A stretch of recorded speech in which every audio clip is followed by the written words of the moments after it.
കേരള നിയമസഭാ ഹോസ്റ്റലിൽ ആര്യാടൻ മുഹമ്മദിന്റെ മുറിയിൽ പിൻഗാമിയായി മകൻ ആര്യാടൻ ഷൗക്കത്തിന് ചരിത്ര നിയോഗം. കോൺഗ്രസിലെ രാഷ്ട്രീയ ചാണക്യൻ ആര്യാടൻ മുഹമ്മദ് ഉപയോഗിച്ചിരുന്ന ചന്ദ്രഗിരി ബ്ലോക്കിലെ 204 നമ്പർ മുറിയാണ് ഷൗക്കത്തിന് ഓഫീസായി ലഭിച്ചിരിക്കുന്നത്.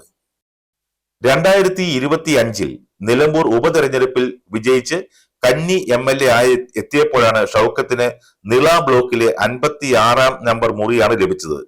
രണ്ടാം ഊഴത്തിൽ നിയമസഭാ ഹോസ്റ്റലിലെ ആര്യാടന്റെ മുറി ലഭിക്കുമോ എന്നാണ് ഷൗക്കത്ത് തിരക്കിയത്.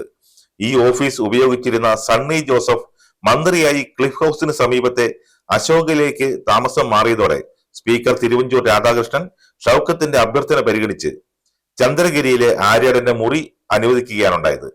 വൈകാരികമായി അടുപ്പമുള്ള മുറിയാണ് ഇതെന്ന് ഷൗക്കത്ത് പറഞ്ഞു. ഇവിടേക്ക് കടക്കുമ്പോൾ ചാരു കസേരയിൽ ബനിയനിട്ടിരുന്ന് പുസ്തകം വായിച്ച് കുറിപ്പുകൾ എഴുതുന്ന പിതാവിന്റെ മുഖമാണ് മനസ്സിൽ തെളിയുന്നതെന്നും അദ്ദേഹം വ്യക്തമാക്കി.